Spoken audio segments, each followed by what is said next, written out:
Assalamualaikum warahmatullahi wabarakatuh. Kami CGP Angkatan 9 Jakarta Timur akan melakukan demonstrasi konstekstual modul 2.3 coaching dalam supervisi akademik yang terdiri dari pengamat atau observer, coaching, dan coacher. Saya Hapipah dari SMA Negeri 58 Jakarta. Saya Gemma Geryani dari SMPN 252 Jakarta. Dan saya Jamilah dari SDN Penggilingan 01. Selamat menyaksikan. Assalamualaikum warahmatullahi wabarakatuh. Apa kabar? Waalaikumsalam. Baik. Oke, saya akan melakukan observasi, Bu. Pertama-tama mungkin saya akan mendiskusikan tentang penilaian. Apakah sudah sesuai dengan alur? Bagaimana pertanyaan yang berbobot kepada coacher? Bagaimana coacher merespon atau menanggapi pertanyaan dari coachnya? Kemudian jangan lupa nanti disesuaikan dengan prinsip coaching, diantaranya kemitraan, apakah sudah proses kreatif, kemudian memaksimalkan potensi. Nah, pertanyaan pertama nih yang akan saya tanyakan kepada Ibu, kompetensi apa yang akan Ibu kembangkan pada coaching kali ini? Baik Ibu, terima kasih banyak pertanyaannya pada yang akan saya kembangkan pada coaching kali ini, yaitu tentang kehadiran Ibu, memaksimalkan potensi serta pertanyaan yang berbobot. Jadi saya akan menggali pertanyaan berbobot dari coaching saya seperti itu Ibu. Oh gitu. Oke deh, kalau gitu coba pertanyaan kedua. Bagian kompetensi mana yang secara spesifik yang ingin diobservasi, Bu? Seperti itu ya Bu.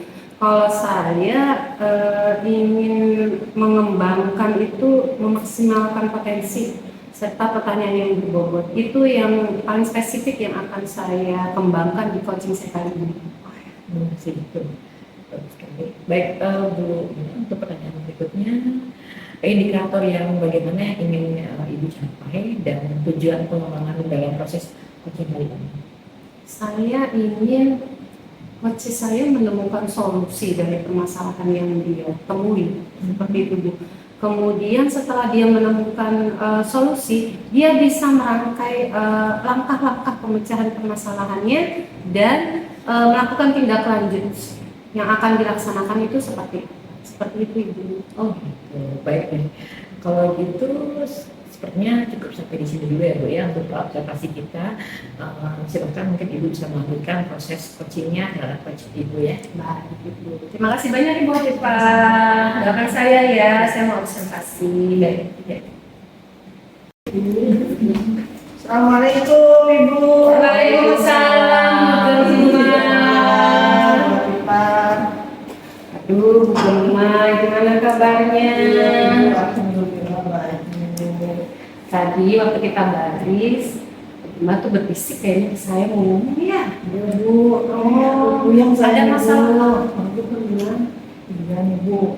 Jadi saya tuh di kelas Ibu, anak-anak tuh Bu main handphone Bu. Aduh, Main handphone terus. itu main game online lah Bu. Udah nggak bisa dikontrol gitu loh Bu. Terus-terusan gitu Bu, ini juga. Banyak anak yang main HP ya? Iya, banyak Bu. Ada berapa tuh kira-kira tuh? Iya, ada lah lebih dari 5 orang lah Bu. Oh banyak sekali, pas lagi Ibu Gemma menerangkan seperti itu? Iya. Berarti itu kegalauan di rumah ya? Hmm. Berarti kira-kira Bu Gemma itu mengharapkan apa? Kalau misalkan anak-anak itu lagi main HP gitu, apa yang ada di pikiran Bu Gemma? Pengen mengharapkan apa? Iya, saya kan pengen anak-anak itu lebih bijak lah ya menggunakan HP. Kan mereka kan dititipkan HP sama orang tuanya itu kan untuk mempermudah komunikasi, Iya, buat benar. pembelajaran, ini dipakai main game Bu. Jadi Bu Gemma mengharapkan anak-anak tuh nggak main HP ketika lagi pelajaran. Berarti idealnya itu ketika mereka tidak memainkan HP itu di level 10 ya Bu ya? Iya. Kalau kondisi sekarang ketika anak-anak memainkan HP di kelas seperti yang Bu Gemma galaukan ini, kondisi kelas Ibu berada di level berapa Ibu? Kira-kira di level 5 Bu. Kenapa tuh bisa di level 5? Jadi nih Bu, misalnya nih saya menerangkan gitu ya. saya menerangkan di sebelah sini yang pojokan kita tegur, dia berhenti yang sana main HP, diam-diam. Ketika yang satu lagi main HP, yang ini lagi belajar, Bu Gemma membuat treatment apa nih kepada yang main HP? Ya, saya kan kasih teguran tentunya ya Bu ya.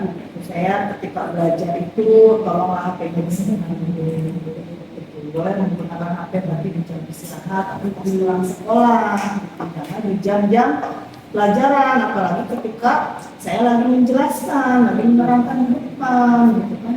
Kira-kira kondisi tersebut bisa nggak Bu Gemma kembangkan bisa lebih baik lagi? Ada nggak kiat-kiat untuk bisa mengatasi masalah itu? Ya, saya sih maunya ya, bagaimana gitu, handphone ini sebagai media komunikasi, media digital, saya olah supaya anak itu bisa memanfaatkan handphonenya itu dengan baik, bukan buat untuk main game gitu loh.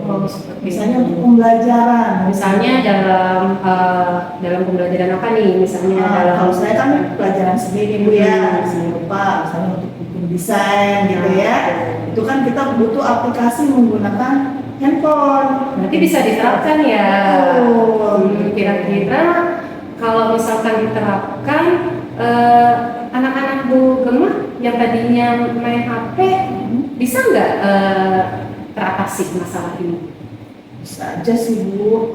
Jadi saya di sini melakukan pembelajaran yang menggunakan media berbasis teknologi HP. Karena saya melihat kayaknya anak-anak lebih tertarik menggunakan HP daripada menulis gitu ya Bu ya. Pelajaran seni budaya nih Bu. Wah, ini ide bagus nih Bu Gemma. Kira-kira kapan nih aksi Bu Gemma akan mau direncanakan untuk diterapkan gitu di kelas? Saya sih pengen secepatnya nih Bu ya. Kebetulan kan nih materi berikutnya kan bab 2 ini tentang mendesain Bu. Iya, seperti itu. Ya, saya pengen menerapkan misalnya nih anak-anak membuat poster, mendesain dengan menggunakan digital. Berarti sudah bisa nih ya untuk diterapkan ya.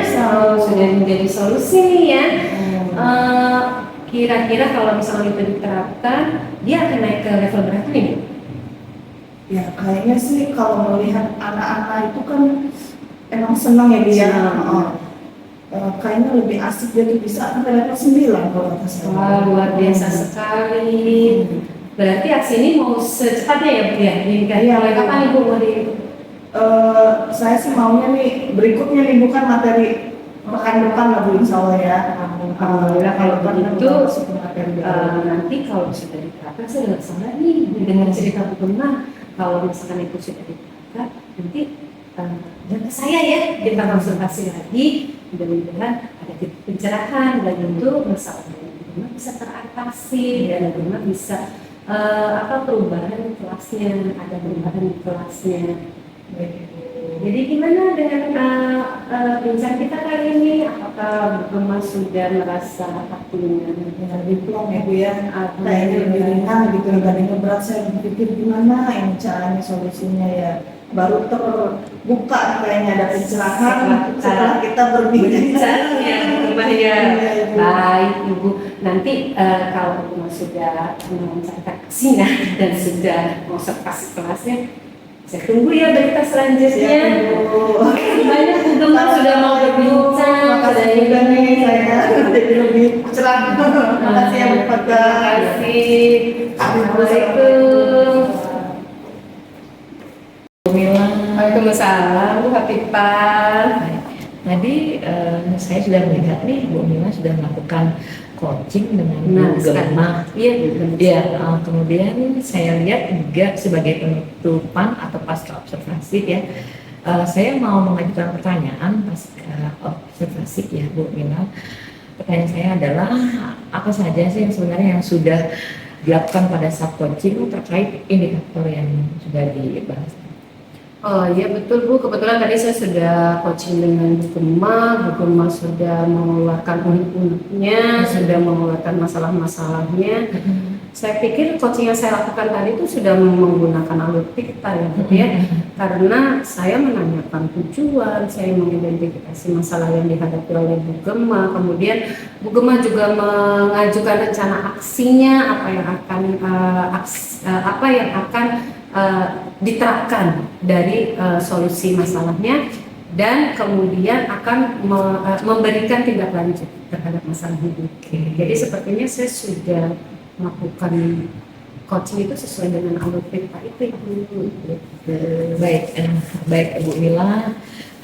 Menurut saya sebagai observer, tadi proses coaching yang dilakukan sudah baik, dan Terima kasih Bu. proses alurnya yang sudah sesuai dengan alur Tirta, dan juga saya lihat Ibu Mila juga sudah menggali pertanyaan-pertanyaan dari Bu Gema ya. Sehingga saya lihat juga Ibu bisa menemukan solusi Bu Gemanya dari permasalahan yang dihadapinya, dan coaching yang tidak dilaksanakan sesuai dengan prinsip coaching ya, saya lihat ya, itu coaching yang sudah dilaksanakannya sudah sesuai dengan prinsip coaching. Saya lihat Sudah sesuai sih. Kalau menurut runtutannya itu alurnya sudah sesuai dengan alur pita seperti itu. Oke. Pertanyaan berikutnya yang saya ingin tanyakan adalah ini mungkin pertanyaan terakhir ya. Lihat tidak saya ada keperluan setelah ini, kepotensi apa lagi yang ingin dikembangkan berdasarkan hasil coaching yang baru Ibu lakukan tadi dan sebelumnya. Iya, saya ingin bisa lebih menguasai lagi itu tentang coaching yang lebih baik, karena saya ingin mengembangkan kompetensi yang ada dari saya, terutama kompetensi proses alur pita itu seperti apa gitu. Ketika kita meng-coaching coacher gitu, yang saya ingin kembangkan itu proses coachingnya bisa lebih baik lagi dari tadi yang sudah saya lakukan dengan itu. Seperti itu Bu, doakan saya Bu ya bisa meng-coach atau bisa meng-coaching lagi. Baik Bu Mila, semoga kita bisa melakukan proses coaching lebih baik lagi ya Bu ya. Demikian saya rasa ya untuk pertemuan kita kali ini. Ibu terima kasih. Semoga bermanfaat ya Bu. Terima kasih banyak Ibu. Assalamualaikum. Waalaikumsalam. Sukses ya Bu ya. Iya sama-sama Ibu. Terima kasih. Salam dan bahagia. Terima kasih kepada teman-teman yang sudah membantu dalam demonstrasi kontekstual modul 2.3 coaching supervisi akademik. Dari alur Tirta yang sudah kita terapkan bersama dari pembelajaran kita, terlihat sekali adanya kemitraan, proses kreativitas teman-teman, dan memaksimalkan potensi teman-teman dalam melakukan pra-observasi, observasi maupun pasca observasi. Di sini terlihat sekali bahwa alur Tirta yang dilakukan oleh teman-teman dalam melakukan proses untuk coaching, coach maupun coacher, saya melihat bahwa adanya motivasi teman-teman untuk jauh lebih mempelajari prosedur atau alur Tirta yang kita pelajari bersama.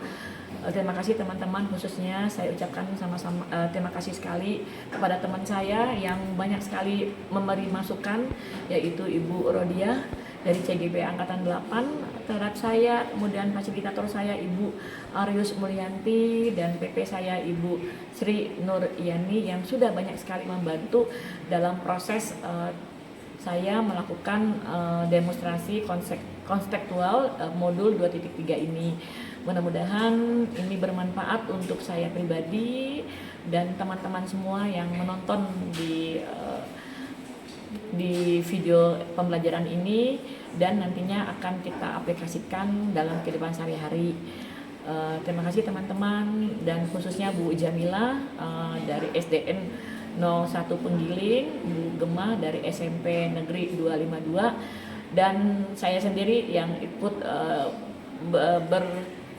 berdemonstrasi bersama teman-teman, dan tidak lupa satu lagi yang paling utama adalah Kepala SMA Negeri 58 Jakarta, Bu Dr. Anda Dia Kurniawati, yang sudah memberikan waktu luangnya dan mengizinkan juga kami bertiga untuk bisa berdiskusi berkolaborasi di SMA Negeri 58 Jakarta. Syuting ini kami lakukan di Laboratorium Kimia, tepatnya di SMA Negeri 58 Jakarta. Terima kasih, mohon maaf kalau ada kekurangan dari saya dan mohon maaf kalau ada salah-salah dalam bertutur kata. Wabillahi taufiq wal hidayah. Assalamualaikum warahmatullahi wabarakatuh.